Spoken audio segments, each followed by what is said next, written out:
All right, so welcome to week 3, everybody. Guess this week's quiz or this weekend's quiz was a bit more difficult than the previous one. So we don't have any topic to go through this week.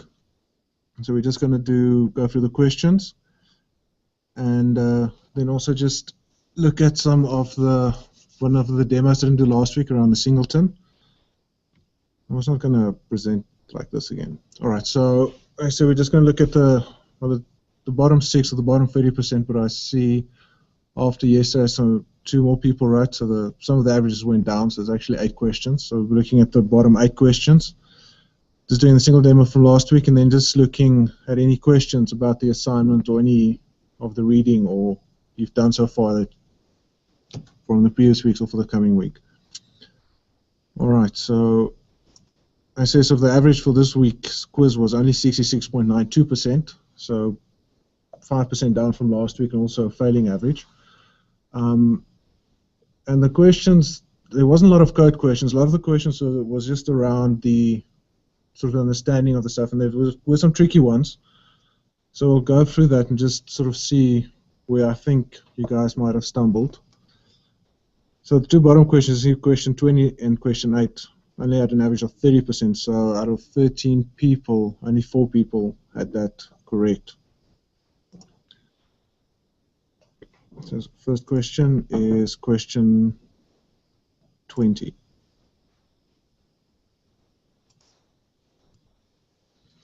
All right, so I'm not sure why this question had so many failures.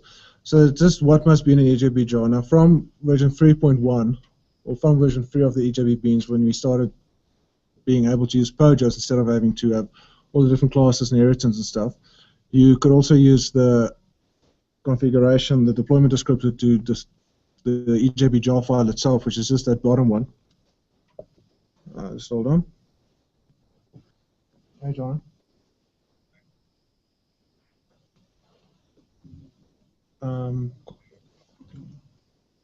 Yeah. Oh, shit, sorry. That'll help. Can you see it now? Sorry, thanks. Bye. All right, so as you can see my screen, so the question there was just sort of what needs to be in the EJB, and the EJB jar deployment descriptor is actually only valid file. Well, not the only, but the beans.xml can also be if you're using CDI. But most of these files aren't valid. But for an EJB jar, if you're not using if you're using all annotations on your POJOs, you don't actually need a deployment descriptor. So to have an EJB jar, you don't actually need any file. So none of these is the correct answer here. That's also one of the things that I mentioned in the slides, was just that, you know, from an EJB jar, you can just use your normal classes to do all that. See if there's any chats here. No. All right. So that wasn't a code question or anything. It was just, you just need to know that. So the next one's question 8.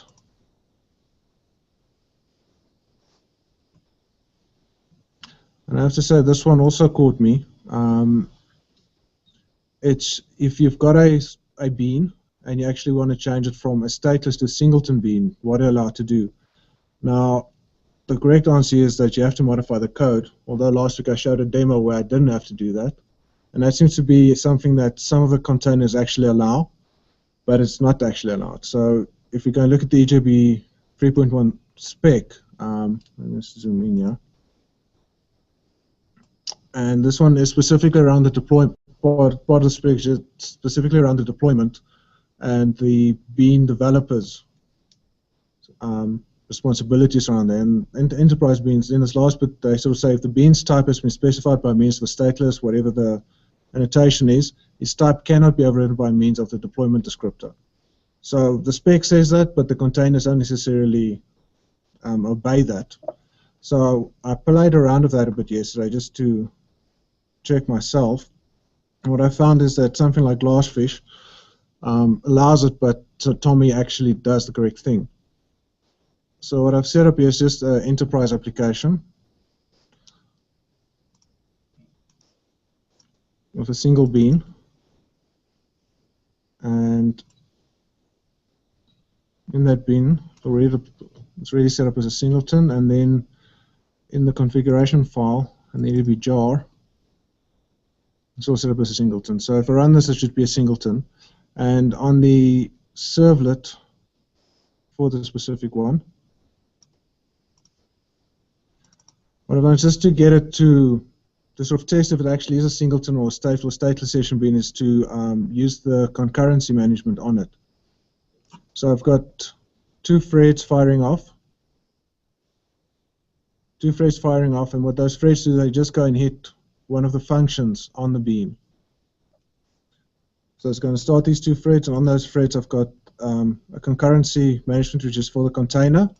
So we're going to do this in the next few weeks, and I've got a lock read on this specific method, and it's doing some heavy lifting here, and I've got a 10-second, let's just make this a 5-second blockage on there. So just so it has some, shows that it's doing something. So on the server, what should happen is if we run this as a singleton, because this has a write lock on it, it means it's only going to allow one client to go in there at a time. It should wait for the one. So we're going to hit the first servlet, it's going to run the first method. It's going to wait for that method to finish and then run the next method. So I'm just going to start this up and run it.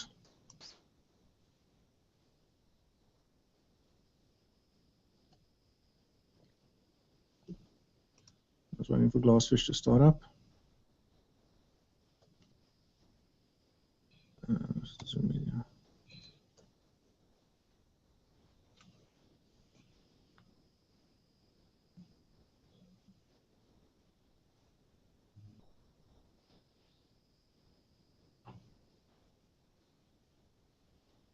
Like Wildfly does start up faster, but NetBeans and Wildfly don't play together so well. Or I don't know if I'm doing something wrong, but if Glassfish, if you actually go and update the code, it auto deploys it and all that, where with Wildfly it just doesn't. Alright, so it started up our little web application. And hit that, what is the URL again?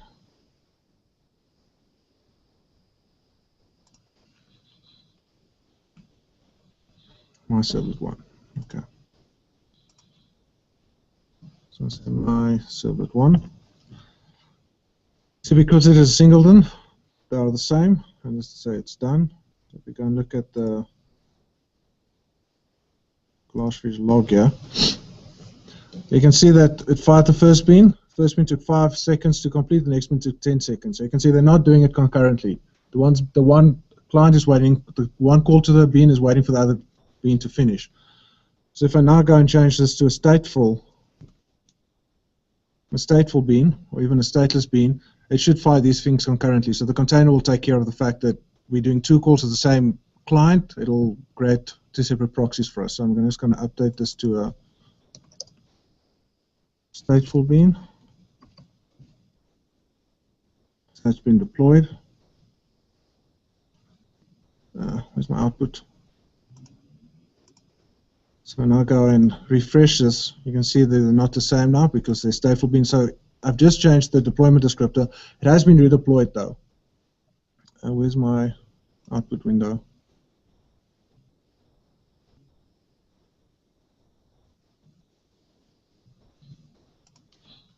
Wait. All right, so you can see because it's changed to stateful now, it's hit those things concurrently. So it's hit it concurrently, but it's gone in there at the same time. So you can see, so even though we're not allowed to do that, Glassfish does allow you to go and change what's happening in the deployment descriptor and actually redeploys it that way. So that's actually wrong. But if you go and look at something like Tommy, so for Tommy I had to deploy a web application instead of a ER, so this is just a WAR because Tommy doesn't, it's just a light container. So this is going to do the same thing. Okay, enterprise Bina is actually up in the source code. Bina does the same thing. It's copy and paste of the same code, so I've defined it as a singleton. I've got a servlet again, going to do the same thing there. And then on the configuration files, where's my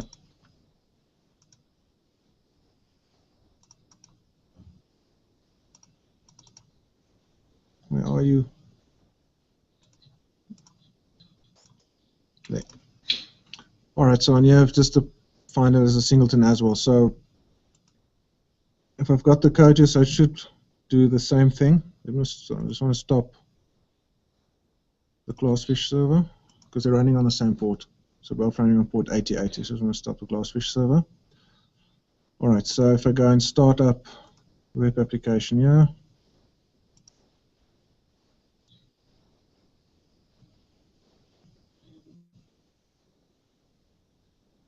let's see, Tommy runs a bit faster. And I go and hit that same URL. You can see it's a singleton, so they're the same. If I go and look at the output here again, because it's a singleton, we're doing it concurrently, we've got a write lock on there. It actually, the one call blocks the next call. So you can see it's doing what a singleton's supposed to be. So if I go and change this now to, in the actual jar, to a stateful bean like we did with the previous one, on Glassfish. So Glassfish actually allowed us to do this. You can see it's been redeployed. And now go and refresh this thing again. You can see it still says it's the same, so it's still picking it up as a singleton bean. And looking at the deployment here, you can see it still performs. So Tommy actually does what it's supposed to do. Even though you changed the deployment descriptor, it shouldn't make a difference because to define what type of bean a bean is going to be and what type of session bean is going to be is up to the bean provider. So the guy is actually coding, the developer that's coding the bean, not the assembler, not the deployer. They can't go and change afterwards and say, okay, well, this bean needs to be singleton bean or session bean. Because generally your code and your logic in that bean is going to be based on the type of bean you put in there. So it makes sense that you shouldn't be able to go and change it afterwards, and that's what the deployment descriptor is for. So go and change whatever settings on a bean, stuff around security or not even concurrency or transaction management, to go and change that afterwards. And that's something that the assembler or the deployer can go and do afterwards. All right, so yeah, that was quite surprising. And I tested on Wildfly as well. Wildfly also allows you to go and change it via the deployment descriptor. Okay, are there any questions? Nothing? Yeah, so that was a bit of a tricky one unless you went to go and read the EJB spec. Because I actually went through the books as well. I couldn't find any of the books actually saying that this isn't allowed. So a bit of a tricky question. All right, so next one is question 7. You also see also like a 38% average on that. And this is a straight up no code question. And the thing about this question is, and where they're trying to trick you up, is that they're saying JVMs. And JVMs don't make a difference when it comes to EJBs. It's all about the application that it's in. So sort of testing to see if you understand the different types of interfaces. The no interface view, which is a local view, or the remote view. And they're kind of just testing to see if you understand that.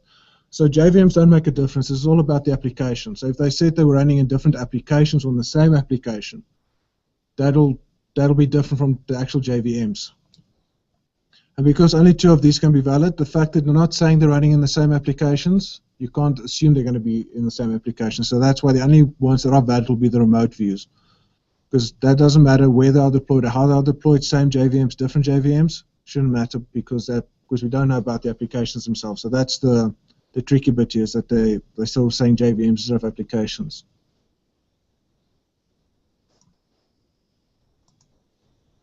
All right, the next one is question 11. It's a 46% average.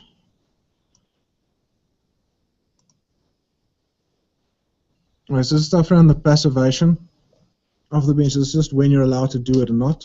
And this is just something, rules that you should just know. So the correct answer, so once again, there's only one correct statement here. And some of the things around this, so the correct answer is that you're not allowed to do it when it's busy for the transaction.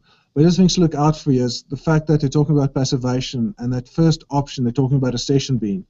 So passivation only applies to stateful beans. So the fact that they set sessions already discount that first answer for you. So that's just something to look out for, but this is just something that you should know. There's no trick around that. Then the next one is just question 11. There's a question 10, so that's a 53%, so it's getting a bit better. All right, so this one is testing your stuff around the deployment, what you know around deployments, and the different types of interfaces, local and remote. It's testing two things here. So around the question is saying we want to create an EJB client jar that will be used by the client applications, which is separate from the EJB application. So that's your first clue there, is that it's separate. So it's going to be running in two different applications. So really that tells you that any local interfaces are out. So any of the questions at the bottom here that has local in can already be discounted for that. And then it just comes down to knowing what is required in a deployment when you go to deploy it. So for a client to be able to use the remote interface, what it'll at least need is the remote interface. So any of the three that's left needs to have the remote interface. And so in this case, it's all three. And the other thing that's also is, because we're using a different class in here, this order class, the client will need to know about that order class as well. So order needs to be in there as well. So that takes these two beans. So it's the X remote. So that leaves those two options. And the thing is, because the client doesn't actually get an instance of the actual client, it just gets a proxy. It doesn't need it doesn't need to know about this X bean. It doesn't need about the actual implementation of this remote interface. So it doesn't need that. So the correct answer is it needs the X remote, the remote interface, and whatever other classes or interfaces that accesses or uses in its methods. So the correct answer is X remote and the order on there. So it's just knowing what you need for deployment and how the different interfaces, the remote and the local interfaces, work.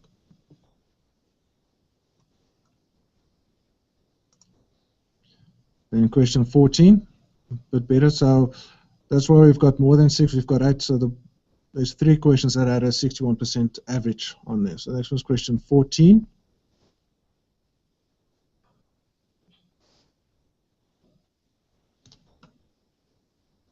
All right, so this one is consider following stateless session bean. And then the bean is deployed of either deployment descriptor, which methods will be exposed in the resulting web service. So this is testing, if you understand what a local bean or a no interface bean, what it exposes. So the fact that this is a web service shouldn't make a difference. I think that's just thrown in there to kind of confuse you. It's still a session bean, and it's just the way it's being exposed, the way that you can access it. So if a bean or session bean is exposed, the methods will be exposed. If it doesn't have an interface, it will be all its public methods.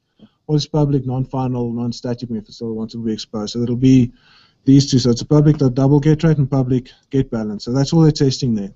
So the web service that's thrown in there is just to confuse you. So this will be both of those methods, about public methods.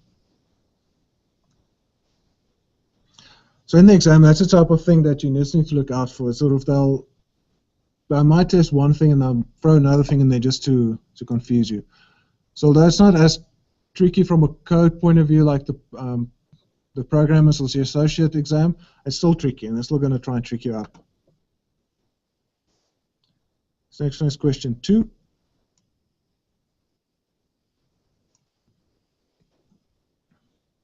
This is a Cody question again. I'm saying you want to create a session bean that is to be accessed only from another bean within the same enterprise application. So once again, you can see we're talking about the same enterprise application. So looking at your interfaces means it's a local interface or a no bean interface. A remote interface can also work here. So the fact that in the same enterprise application shouldn't matter what interface you're using. Any interface will work. So saying which of the 2 following options correctly creates such a bean.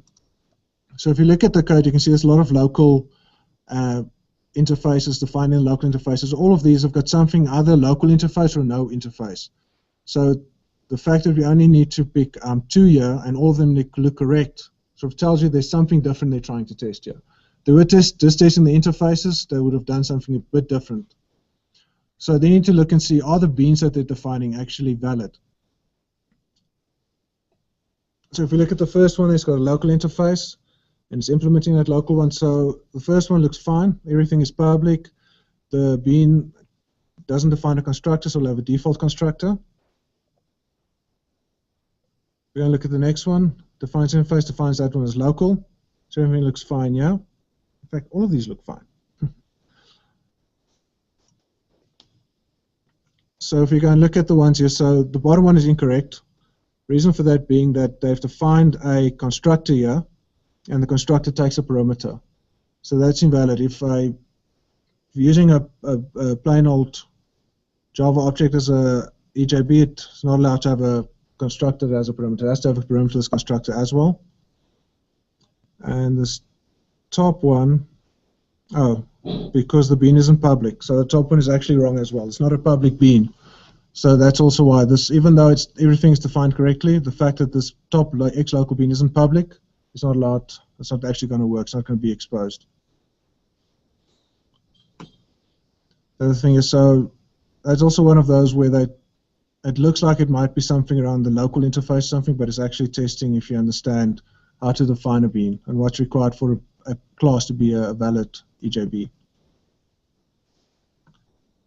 And then the last question is question 18.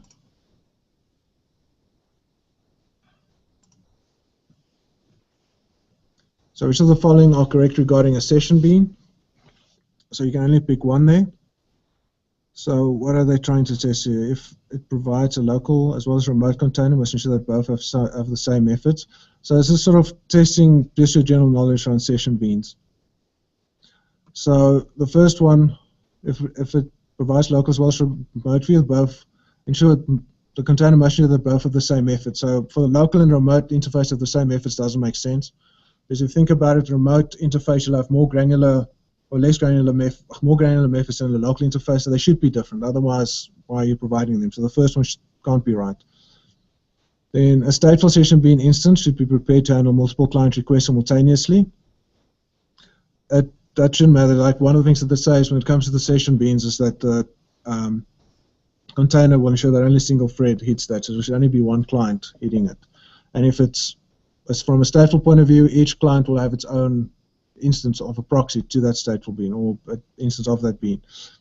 The stateful session bean instance should be prepared to handle multiple client requests. So it's the same as the top one. The fact that they're stateful or stateless shouldn't make a difference. The container will take care of that. So that's one of the reasons why you would use an EJB is if you don't have to worry about concurrency.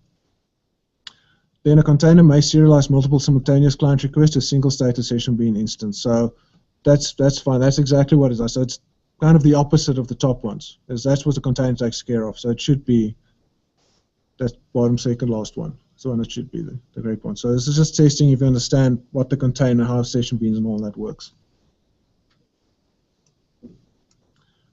And that was it. So I can't remember if there's other weeks where we have 20 questions in the quiz, but this is sort of one of those things or topics that there can be quite a lot of questions around and where they mix things in from this with other topics. So it's also important that you know this.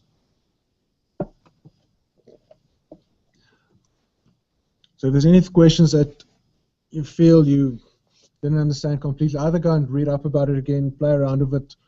If you can't find any reference to it or how to do it, then drop an email to Rory or myself, or if you want to use the forum on Moodle as well.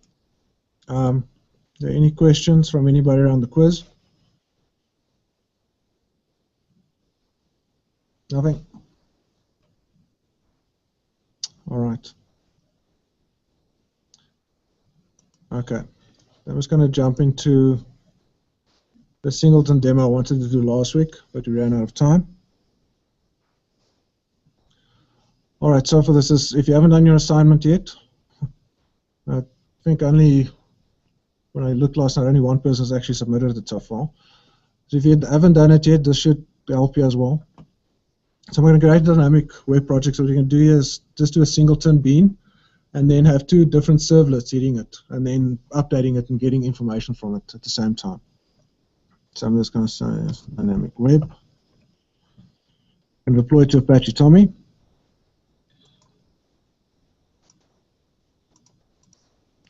I want you to generate a deployment descriptor for me. All right, so I'm just going to add a single class here for the bean. Package.bbd.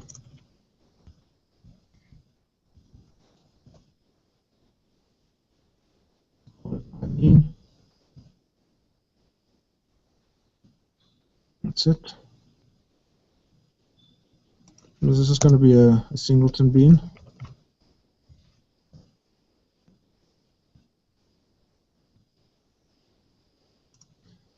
Let's have two ifs and here some. Let's have a single field here.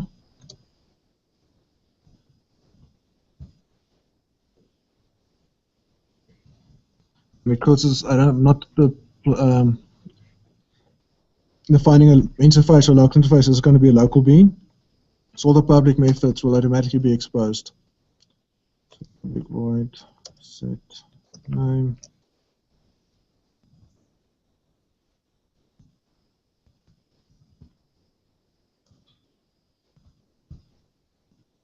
Set it and the method to get it back.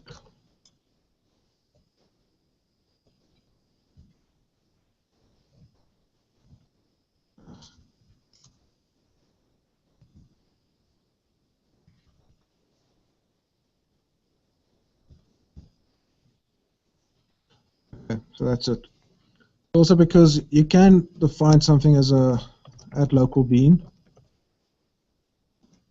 if you want to, but if you don't, it will just assume that it is a local bean if you don't define it like that.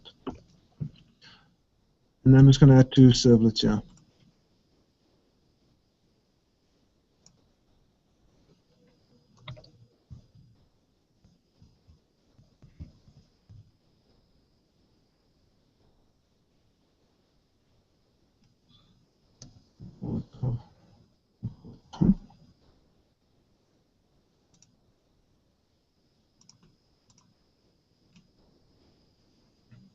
And the other bean is going to be called Jerry.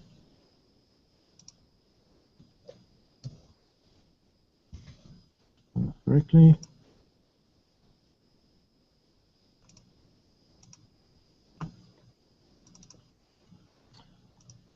So Tom and Jerry servlet. So to get an instance of my bean in here, I'm going to use the normal @EJB attribute. My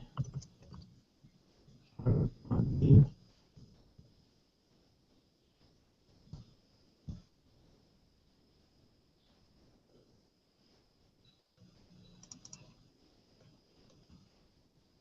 And then in the do get, I'm going to create a print writer.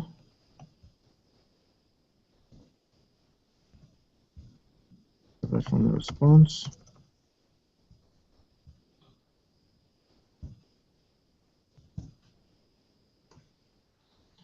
And so what I'm going to do is I'm going to first get the name. Bean.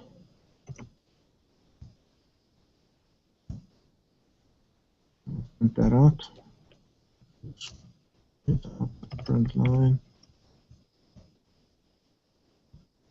Before I set it, I'm going to print out what the name is currently from that bean.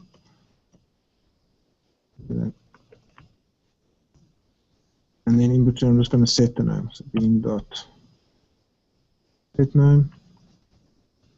So, it's Tom. I'm just going to set the name to Tom. All right, so I can do the same on the Jerry servlet.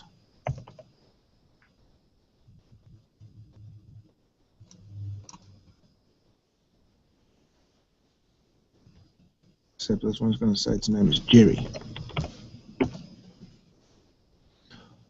So, pretty simple. What I'm going to do is I'm going to say, let's run the Tom bean.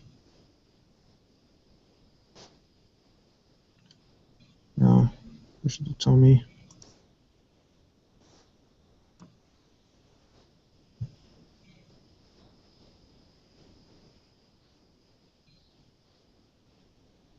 I'm going to shut down Tommy on this side.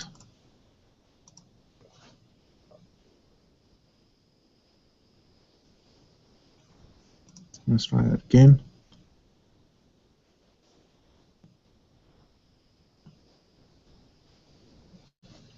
Let's put this in the browser.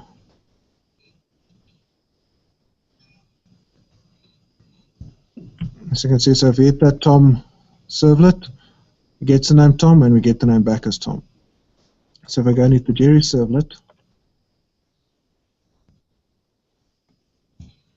it's first as Tom and then it's Jerry. So if I go and update again, it'll be Jerry. So you can see it's hitting the same bean the whole time. Doesn't matter from which client, how many clients we hit it from, there's only one instance of it.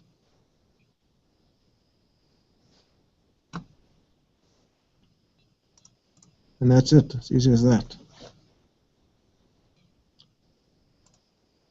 Okay, so are there any questions around the assignment that you guys need to finish for this week? So the assignment, if you haven't read about it yet, so I hope you have, is you just need to create a WAR file. Should have one single stateless session being in there.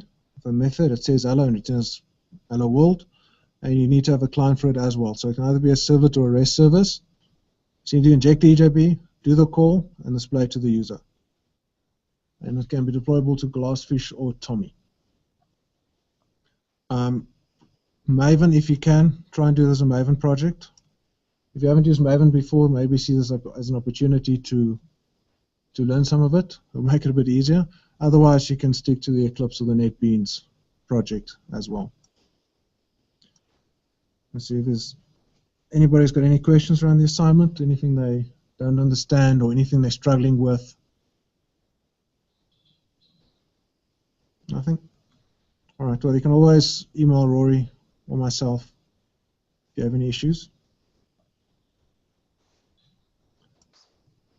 All right, so for this weekend, there's no quiz, so yay, but you have to complete the assignment. And then you can either start to continue the reading for next week. So next week, we're looking at GIND and clients and CDI.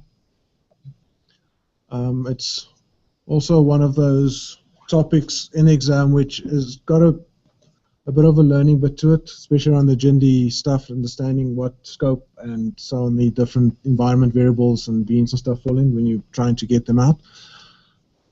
So look at that, and then I also say you need to finish your assignment and submit it. So you've got until Sunday night. Yeah, so your due date is Sunday, 5 minutes to 12. So there's 4 days and 16 hours remaining. All right, so last opportunity. Any questions? Nothing? All right. So, and then the keyword, attendance keyword for today is wildfly.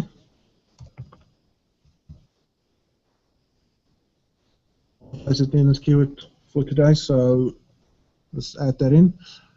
And if you do forget to do it today, you've still got until Sunday to put it in.